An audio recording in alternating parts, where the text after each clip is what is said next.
The cold was the first thing I felt. Even before my eyes were open, I felt a very deep chill in my core, 1,000 spindles of ice sewn between my tissues. I blinked, my eyelids slowly bringing and stealing back the darkness, and with it, the desire to keep them closed forever. I was laying face down on the floor, the tiles speckled with brown blood. I moved my arms to push myself up, but my muscles were stiff, almost too stiff to bend without breaking. I feebly pushed myself up, forcing weight upon my deaded legs. I began to wonder why I felt the way I did. I wasn't sure how long I'd been laying there.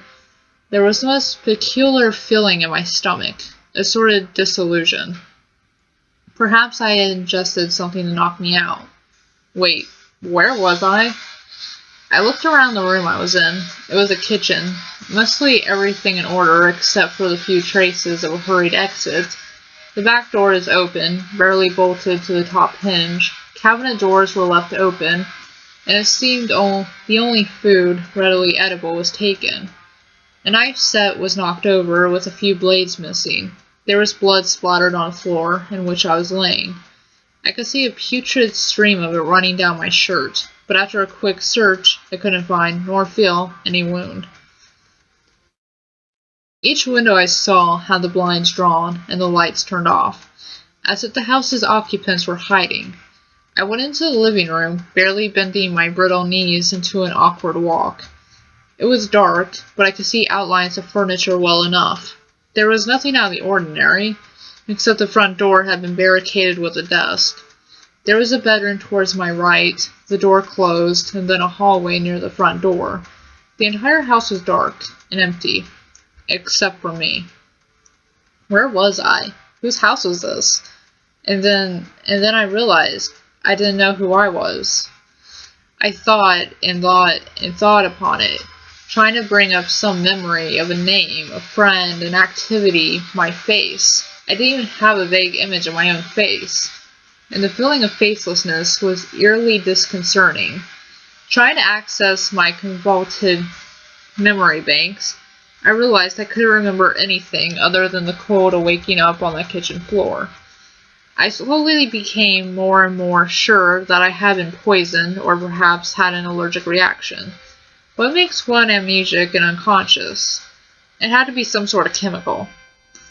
What if I lived alone? I checked for a wallet in my pocket, but found none. I tried to call out, but something was wrong with my voice, as it felt and sounded like my vocal cords were shredded. The only thing to come out was some sort of strangled noise mixed with a phlegmic sputter. I spat out a gob of blackish red blood caught in my throat. I couldn't taste it, but it looked disgusting on whoever owned the couch in front of me. Since no one had responded to my vocalization, I decided to leave.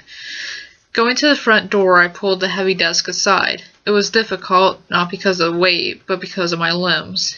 My arms felt encumbered by hundreds of pounds, and the rest of my body had been struck from some sort of torpor, like it was being pulled towards a supermassive black hole in the opposite direction I tried escaping to. Trying to grip the hulking piece of furniture was difficult as my fingers wouldn't cooperate, but the desk gave way easily. More easily than I thought it would. I'm not sure how long I spent trying to open the door. Time seemed different. I couldn't tell how long a moment was, as I was completely grounded to the present. Trying to recall waking up in the kitchen was slowly becoming more difficult. After what could have been hours of failing, I orchestrated all of my fingers together in a twisting motion and opened the door. The difficulty of something seemingly simple perplexed me, but I lost interest and soon forgot about it. I had heard of concusssions that paralyze, but there are some that cause memory loss as well. I knew of the heightened zombies that forgot themselves entirely and served whatever voice they heard after they were resurrected, but there was no voice to command me. My experience wasn't quite as dramatic, but someone's blood was in that kitchen. Maybe I survived an assassination. I had been subdued on purpose, and I could feel the results in my rigid muscles. But if amnesia was an intended side effect, what would someone stand to gain from it? I walked out the door into a suburban neighborhood, trying to figure this conundrum out. The sky was overcast and gray, a constant threat of some sort of foulness to rain from the heavens. The wind was strong, blowing various trash and debris down the street. I could see black smoke on the horizon, rising up to coalesce with the dark clouds. Step by step, I moved the desiccated-feeling body I was in down the driveway. I didn't see a single person, just the signs of exodus. Front doors were broken down or left open, windows smashed, burnouts from tires throughout the street, and the strange feeling of not being alone. I could sense someone was around. I could hear their heartbeat. I could feel their warmth. I needed to find them. I needed to know what was going on. Someone would help me, I was sure. A toothpick saliva began to form in my mouth. A very foreign saliva. I spit, a purple slime tinged with red hitting the ground, along with something white. The purging of a toxin? So I began to walk. I made horrible progress, walking down the street on a pair of dead legs. I didn't mind it, though. I was lost in a sort of mindlessness, not uncontent to just be wandering. The whole time, the possibility of other people probed my brain, insisting I find them. Walking down a street through the eternal maze of the neighborhood, I came across a dog, a big Doberman. At first, he caught my attention in an interested way. I looked at him, enthralled, but then he caught a glimpse of me and started barking. The barking became louder and louder, and I began to grow irritated. The way the dog stared at me, fangs bared, caused my reservedness to subside. I could feel the fury cauterizing my body, crawling up my spine, making my hands shake. This animal was challenging me, my prey. I strode over to him, oblivious to the deep growling, the dog readying himself to pounce, and the thought of this pathetic thing posing a challenge was amusing. He jumped forward, biting into my calf, hard enough to cause a crunch to sound, but I was so full of rage, so full of hatred, that my whole body was numb. I threw myself upon the dog, wrapping my hands around his neck tightly. I slowly began twisting my iron grip with as much power as I could muster, and nothing in the world would stop me from breaking his neck. He managed to whimper in such a saddening manner that, if I could feel sorrow, it would have hurt me inside. So I made it excruciating for the dog, finally breaking his neck, after his head was twisted 180 degrees.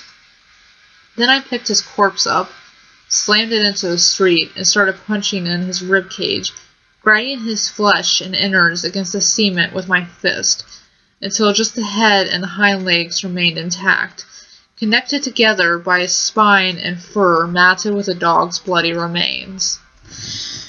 When I was done, I asked myself what I had just done. I now felt nothing. I was calm. I was collected. My mind analyzed the situation, and it deduced my anger as a fair reaction, though I had a subconscious feeling that what I had done was just sickeningly wrong. What if I had brain damage? I had heard a story of how a man had brain damage in a specific area, which caused him to fly into a blind fury at the smallest slight. What if it happened to me? Enough oxygen deprivation can cause both brain damage and unconsciousness. Was I even mentally fit to be a human being anymore? I needed to find someone quickly. I continued on, eventually reaching the end of the neighborhood. 2 cars were crashed into each other, and I walked up to them. One was empty, while the driver of the other car was resting his head on the steering wheel. I walked over, opening the door and lifting his head up by the hair. His forehead was caved in, pieces of skull broken off in his brain. He didn't smell particularly good, so I picked him up and threw him into the street. I sat in the car looking at it. I was sure I'd driven cars many times before, but as I sat in that seat, I couldn't figure out what I was supposed to do. I grabbed the wheel, turned it, nothing happened.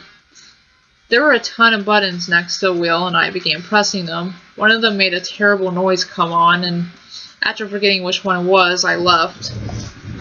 I was on a main street. There were cars parked in the lots out front of a derelict shopping center. The occasional sign of violence streaked upon the pavement or wall in a bloody fashion.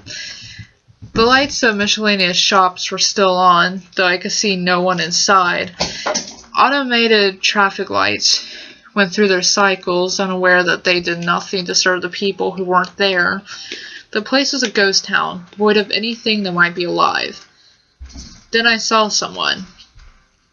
I was in front of the grocery store, the entrance destroyed by a flipped car. The person I saw appeared to be a man. He limped, and it seemed like every time he put weight on his right leg, it would almost snap out underneath him. He was making his way into an apartment complex from the other side of the street. I tried yelling out to him, but all I could make was a groan.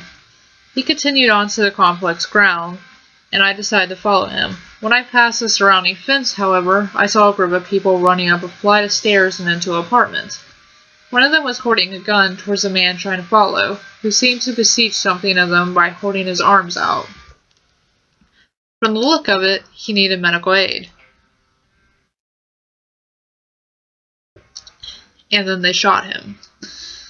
I immediately took cover behind the fence, peeking around the corner.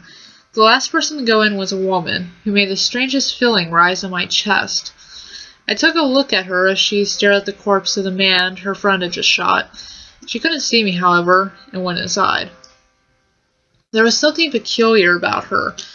She contorted my chapped lips into a goofy semi-grin. I had a feeling like I knew her, like I needed to know her again. Perhaps she could help me sort this whole mess out. Maybe I could find out who I once was. But I wasn't going to be able to approach them if they were just shooting random people. I made my way towards the grocery store. My muscles began to grow flexible, and I could move a bit more smoothly now.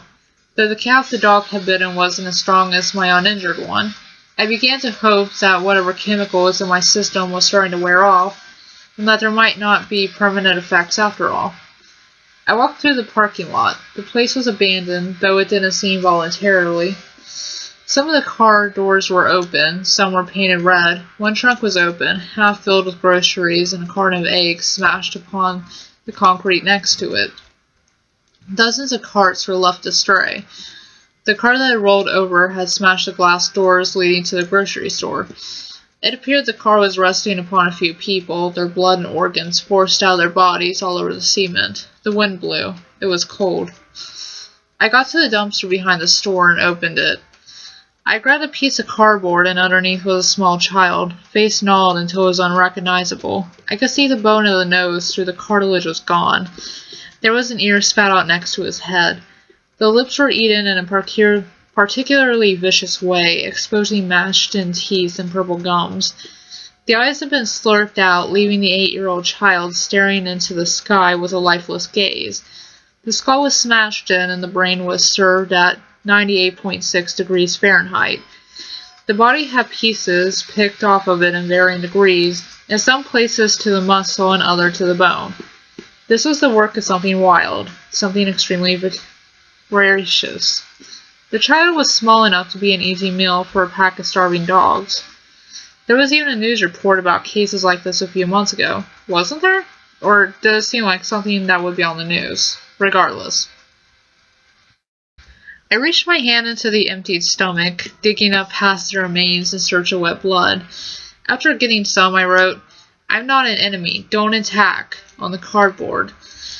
The body gave off a foul stench, and it wasn't the sight so much as it was the scent that deterred me. It wasn't decomposition, but there was something definitely wrong with the corpse. So I left, utterly forgetting the small child. I arrived back at the opening of the apartment complex. The door the group had entered was shut tight. I waited, not sure how long it was, but completely content with passing the time doing nothing. Then I thought it would be better to see them coming before they could see me. So I took my sign and went to the cemetery across the street from the apartments, where I would be able to properly observe them. Night came. Everything was quiet. Not a single car passed. No one walked along the sidewalk. There wasn't a single person out picking up fast food, visiting the grocery store, or renting a movie. Orange glows on the horizon kept me company. Anything that a human being might once do was never to be done again. I lay there, silently, watching, alone in a yard full of corpses. I had the same sensation I had in the neighborhood I woke up in, that there were people around. I knew I could feel the ones in that apartment, so I waited for them. The only uncomfortable part was the cold. I couldn't get warm at all. I wished my body would metabolize whatever was in me. I just wanted to feel alright again.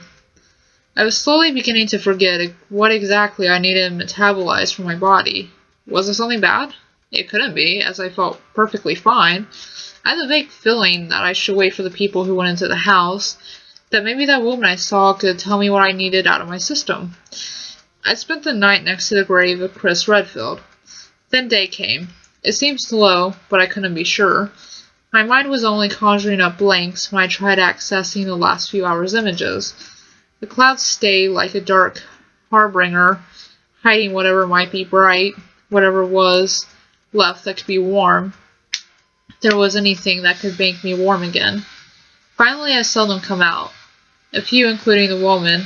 I made as much haste as I could, holding up my sign until I caught one of their eyes. It was a man, thin, gaunt, bones quite prominent, like an undead skeleton. He had a handgun, and as soon as I came into his vision, he pulled it up, aiming at me, yelling out a warning. The other two looked at me, and the woman I had seen gasped. I got a better look at her. She was beautiful, even angelic. Blonde hair of a very light color, green eyes, the color I imagine Mother Nature herself might have. I could see an aura around her of a bright white. I saw it shoot towards me, and I was instantly soothed. My leg felt alright, my spirit was healed, my being rejuvenated. I loved her, and I'm sure I loved her even more back before, when I knew who I was. She looked at me, mouth agape, expression stunned. The skeleton covered in flesh took a step forward, but she stood in front of him.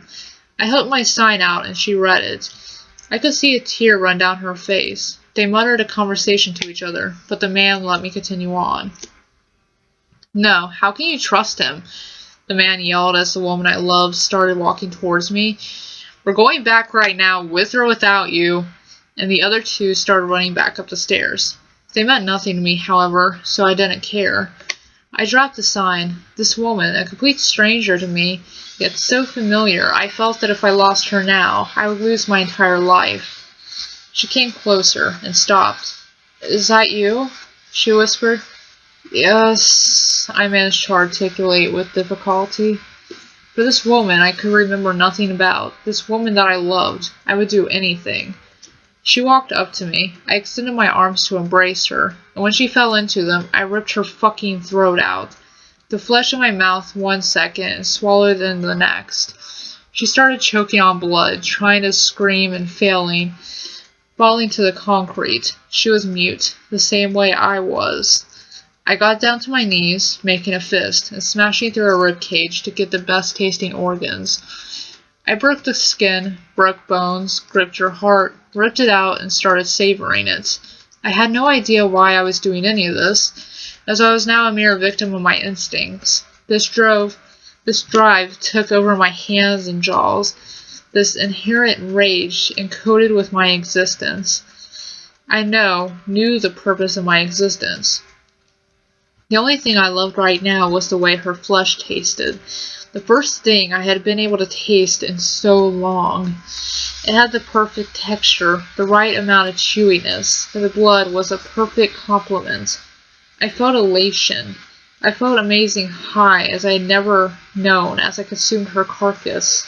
I felt a tooth get stuck in a particularly callous piece of hand, but I swallowed it anyway. I would regret this later, if I could still regret. If I could still regret, I might regret that after I had my fill. This woman would get up, only to suffer the same bewilderment and estrangement from reality as I had. I might regret that I was purposely going to let her reanimate, so she could infect others. I might regret the deaths of the others she would eat. I might regret letting the corpses of children be thrown into dumpsters after her victims did their part to spread the disease. If I could still regret. If I even cared to regret. I might regret succumbing to the results of my twist of fate. I am now the plague bearer. I am now the one I used to despise in horror movies. I am the downfall of my former race. I am the apocalypse. And then I began to feast.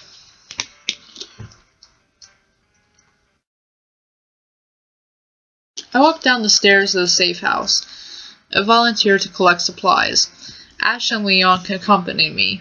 We made it down the stairs and walked over to the car. All of a sudden, I heard a yell from Ash and turned. He was holding his gun up towards one of the dead. It wasn't just one of the dead. It was my husband. The tone of the storm and negative emotions I experienced these last 2 days had just ended. Ever since the genetic switch within humanity's junk DNA was pulled magnetically, there was no place more like hell than home. Each one of us were now another's apocalypse. One by one, countries fell. The northern hemisphere was hit, then America, then our state.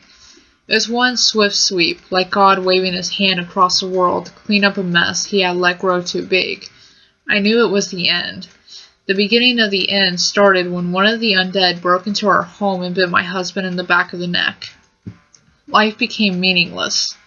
Until this moment, now he was back. Back from the dead. Not completely, but close enough. My reason to stay alive was resurrected in the form of this corpse in front of me. I could see past the glaze in his eyes that he could remember me, that he had been searching for me. He stared at me, the way he used to stare before he would tell me he loved me. Ash stepped forward, and I quickly stepped in front of him.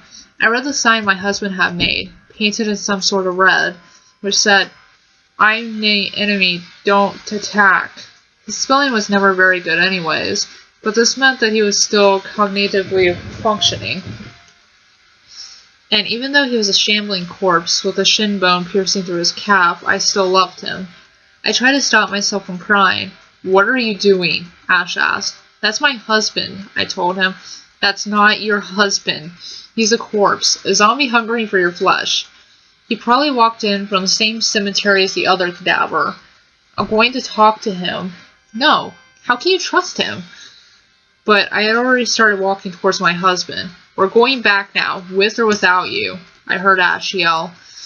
And then their footsteps up the stairs. I didn't need them, though. The only person I needed was him.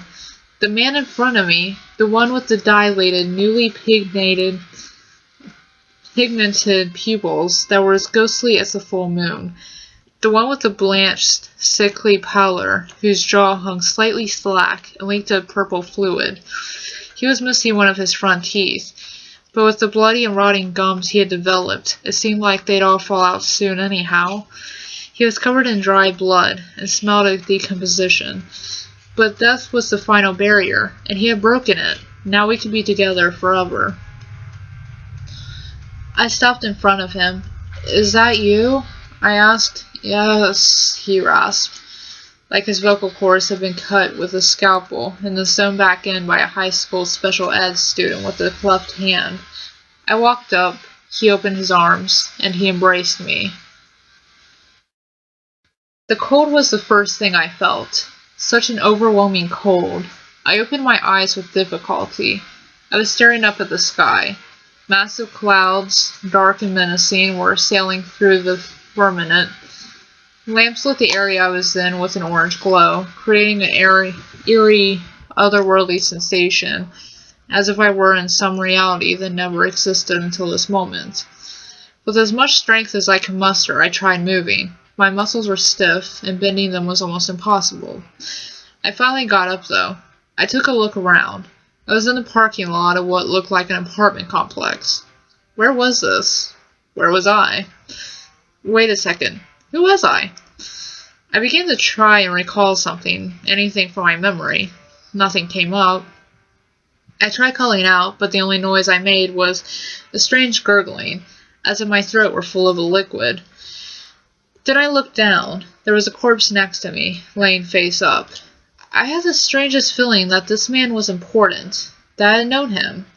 He was missing a tooth, covered in blood, and obviously killed by a bullet to the head. He gave me a very peculiar feeling, and anyone who could feel sorrow would have been saddened by this man's condition. So I started walking away. I had an instinctive feeling that there were people nearby, though where, I wasn't sure. But I needed to find people. They would help me, I was sure.